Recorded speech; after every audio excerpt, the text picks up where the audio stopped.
So, hello, hello. Check niyo tong aking T-line na madaming pops. Nag-dry siya na mag-isa. Kaya yan. Yan ang nangyari. Sayang ang kanyang kagandahan. At siya ay dry na dry. Pinipisil-pisil ko wala na talaga. Try kong alisin yung mga pops. Sine-check ko kung pwede pang ma-save. Pero ayaw talaga. Dried na. And then, ito pala yung clip. Akala ko hindi ko rin trim tong mga to. Tapos nung napanood ko tong video na ito, hala grabe hindi naman root trim yung ginawa ko. Nakalubo pala yung roots. My God. Buti na buhay pa to. Alam ko buhay pa ito eh. Meron din actually ginanto ko na agave. Yung isang variety. Yung mas mahal. Na deads. Yung dalawa. Kaya, I don't know. Feeling ko hindi advisable pag mga agave. Hayaan na lang yung mga roots na yan. Or, hindi tulad ng ginawa ko na sinagad. Wala talagang natira na roots. Malay ko. Ay, pero may napanood din kasi ako na mas ugat pag ni-root trim. Kaso malay ko, hindi naman root trim ang ginawa ko dyan. And then, itong Ohirayzin na ito, na yellow bar, hindi ko alam kung yun yung namatay kasi dalawa, magkaibang seller. Yung isa namatay, itong isa nag-survive. Itong Euphorbia na iyan, buhay pa yan. Itong, ano tawag dun? Haworthia na iyan is buhay pa yan. Ang healthy actually ng roots niya. White na ang tataba. Pero ang dami niyang dry leaves. Malay ko how or why. Pero yan, inialis ko lang yung mga dry leaves.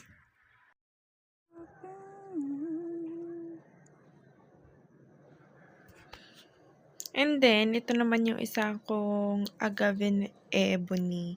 Malay ko anong nangyari sa kanya, bakit niya pinatay ang sarili niya. Ito, chinecheck ko yung roots kung pwede pa bang i-save. Diba?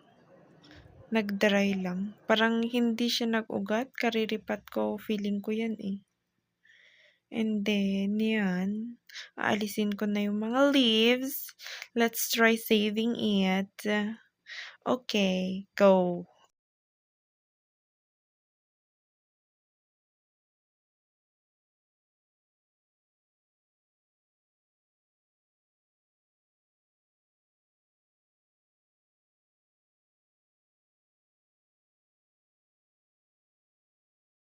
Hala, actually, nahirapan ako dyan na tanggalin yung mga leaves. Pero wala naman naging baby. Yan pala ang aking pinapanood habang nag-unbox or nagre-repat. Nanonood din ako ng mga video kung ano-ano. Nanonood din ako ng mga vlogs ng mga Pilipino dito sa Pilipinas, yung may mga succulent collection, yung mga unboxing, yung mga plant updates, ganon. Siyempre, pare-pareho lang naman tayo. Kaya to, gumawa din ako ng sarili kong video, diba? And then, ano ba ito? Super duper magkakasama. Ang alam ko dito sa clip na ito is nagre-repat nung in-unbox ko na Gymno. And then, mga Astro na din. And then, fast forward na since aalisin ko lang naman ito dun sa lagayan nila. Diyan sa tissue na yan, para ire-repat ko. Nakakatakot actually mag-repat ng ganyan ng mga colorful na Gymno. Kasi kulang yung green niya. Malaki yung chance na hindi mag-roots. Kaya medyo natatakot ako. Pero ang gaganda nila, di ba? Buhay pa yung mga yan eh. Ang feeling ko, ang alam ko. And then, itong mga astro kasi is spotted na. Kaya parang binawasan ko lang yata para 3 plants sa isang pot. Itong malaki na astro na ito, still alive. Itong Gymno na ito, hindi ko alam kung alive pa yan. Pero ito, yung original na pots nila. Kasi siyempre, nagkauga-uga. Ayan. lalagyan ko lang ng additional soil mix. Hindi ko napapalitan yung soil mix. Kasi sayang naman.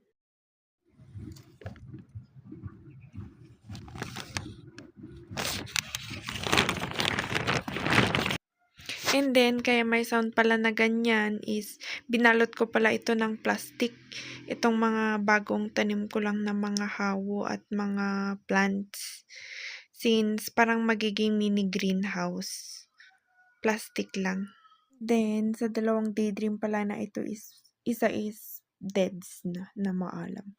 Hindi ko alam, meron din akong dalawa actually na nabili nung una na daydream din. Hanggang ngayon, hindi pa sila nag-roots. Tapos, ang ginawa ko sa kanila is, linagay ko sa, ano ba yun, dome. Parang meron silang humidity dome doon sa inuman ng milk tea, 'di ba? May dome 'yun. And then wala, namatay sila. And then ito pala, kabibili ko ng mga gymno, 'di ba? Gusto kong i-try sana rooting hormones. Kaya itong mga newly potted ko na plants is didiligan ko ng rooting hormone. Yan. Hindi ko na actually pinansin yung nakalagay na instruction. Malay ko ba? Magiging effective naman siguro ito kahit hindi ko finalo yung instruction. Hindi naman ito insecticide, rooting hormone naman. Kaya hopefully kung mas madaming nakalagay na rooting hormone, mas mabilis mag-roots yung mga plant. Yun lang ang iniisip ko. And then, ito pala, magre-repat na ako. Linagyan ko ng potting mix and then fertilizer na Osmocote. And then, dililigan ko ito actually ng may rooting hormone na water. Diba? Atat lang na magka-roots. Actually, hindi kasi ako masyadong nabubuhayan. Parang yung sakis lang, madami ding namamatay sa akin. Sa iba, hindi masyadong nagkakaroon ng problema dito sa mga gymno tsaka astro. Pero ako ngayon, ay, grabe. Wala, namamatay pa rin sila. Ayaw nila, ako yun lang. And then, ang toppings pala na nalagay ko dito is kadama. Oo, kadama. Medyo maharte. Di bali, konti lang naman. Ito pala is T-line na pink. Cute-cute niya, no? Buhay pa yan. Achievement. Oy, lagi kaya ako kasi namamatayan kaya achievement talaga yan. So, ganyan lang ako mag-repot. Meron na akong premix.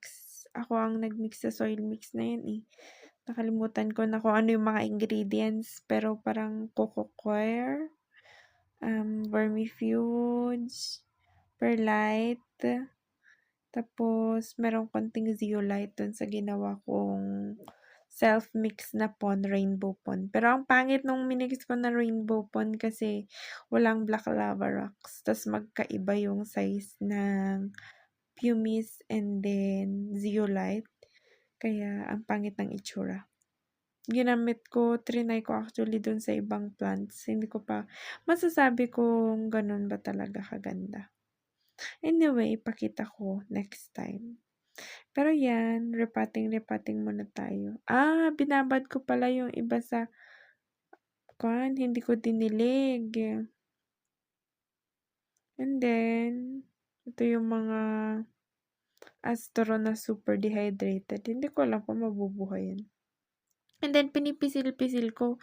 Meron nga akong urge na hatiin yan. Tignan ko kung nabulok na or bulok na ba yan. Baka itatanim ko naman tapos wala pang isang buwan. Dried na or bulok na. Kaya yan. Hine-inspection ko ng gusto. Ang alam ko itong specific na ito is wala na. May nakita ko kasing empty na pati. Hindi ko sure kung siya. Pero yan, nilinisan ko lang. Root trim. And then, itatanim na din. And then, ito yung mga binabad ko sa rooting hormone. May naka-prepared na akong soil mix. Ilalagay ko na lang. Gusto ko yung mga ganito na potting. Kasi gusto ko makita yung roots. Pero actually, ang nakikita ko lang puro lumot. Hindi ko makita yung mga roots nila. Masyadong konti pa siguro. Pero ang 100% sure nakikita ko is lumot. Ito, maglagay-lagay lang tayo. Hindi ko na rin trim tong mga iba dito since nasyashakot na mi. Delicates.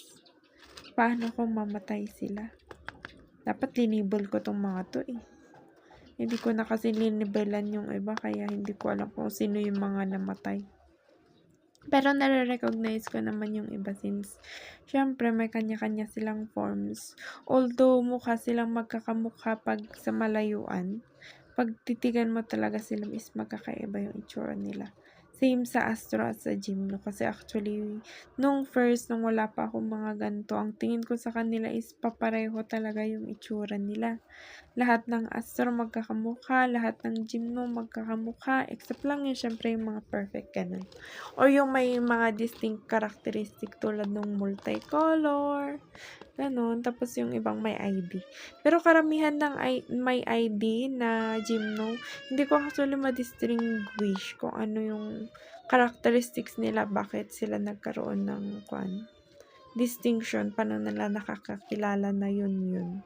Except lang, syempre, yung iba na green lang, or, yung sila Maniko na yan, ang dami-dami niyang pops. And then, hindi tumagal sa akin yan ng isang month, namatay din. 250 din yan, no? My God. Namatay ang aking 250 ng ganun-ganun lang. Sayang. Dapat inalis ko yung mga maliliit na pops niya. Malay mo nag-survive. Kasi yung isa, yung multicolor ko na ang dami-daming pops, kinuha ko yung mga pops. Nag-survive naman! Pero ito, iniwan na ako. I don't know. Ayaw niya sa akin. Tignan natin kung ano yung next. Ito. Buhay na buhay sa akin yan. Medyo lumaki pa nga actually ng konti. Pero, tinitignan ko dito sa video, mukhang reddish. Ngayon naman is more on green siya actually. Tapos, konting variegation lang doon sa crested na part. Pero medyo lumaki na yan sa akin. Hindi naman siya namatay kaya very good. 250 din yan. Sayang. Wala pa naman akong ipon-ipon. Ang asset ko lang talaga itong mga plants ko. Tapos namamatay pa sila. Kaya, visit. And then, ano pa bang? Hindi ko na-repot. Feeling ko talaga, dinilig ko yung pinagbabaran ko na yun. Kasi sayang naman yung rooting hormone.